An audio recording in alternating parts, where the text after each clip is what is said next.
Okay, so we all know that Hogs of War contains a bright orange explosive barrel. It does a max damage of 75 and is predominantly found in the multiplayer maps like Ice Flow and One Way System, to name a few. In single player, you'll only find this barrel on missions 15 and 19, with Chemical Compound putting this object at the centre of the mission's objective, which is to blow them up alongside the trucks. Hey, move it, I got places to be. But there is another explosive barrel within Hogs. It's called the Poison Barrel, and as the name suggests, when it explodes, it releases a cloud of poison gas. If any pigs are stood nearby, they will only take 15 damage, just as they would if they were hit by a gas grenade or gas shell.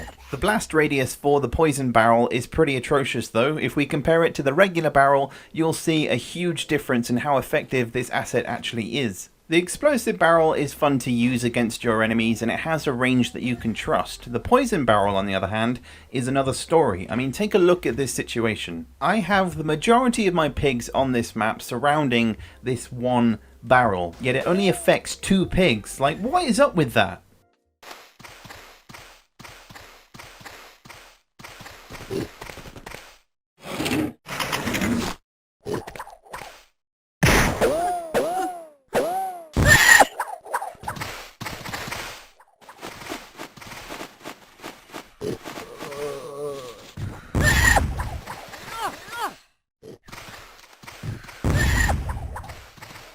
Initially, I was going to label the poison barrel as an unused item, as I thought it was removed entirely from the game, but thanks to some of the guys in the Discord, I soon discovered that these barrels spawn in on the 256th turn if you're playing on the multiplayer map known as Ridgeback. Now, for those interested in seeing and playing with these barrels, I do not recommend waiting for that long, because honestly, in hindsight, it's really not worth it. If you have an emulator, you can speed up the game so you can skip through all the 256 turns, but be prepared to be underwhelmed. The strange thing about this though is that when the poison barrels do spawn in, they spawn in with explosive barrels as well, which gives the impression that that was intentional at some point during development, that they were intending for those things to spawn during Ridgeback at a different point in time, not at the 256th goddamn turn.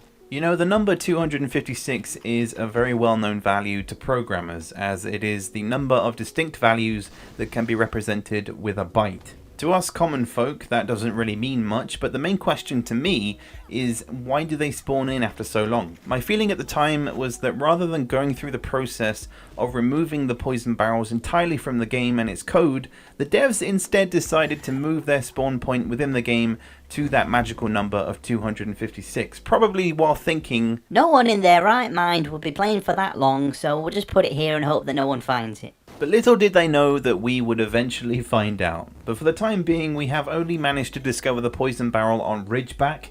Whether or not they spawn in any other level or any other mission is entirely up for you guys to discover, as ultimately that is going to wrap it up for this video. So peace out everybody, I'll catch you later for the next one.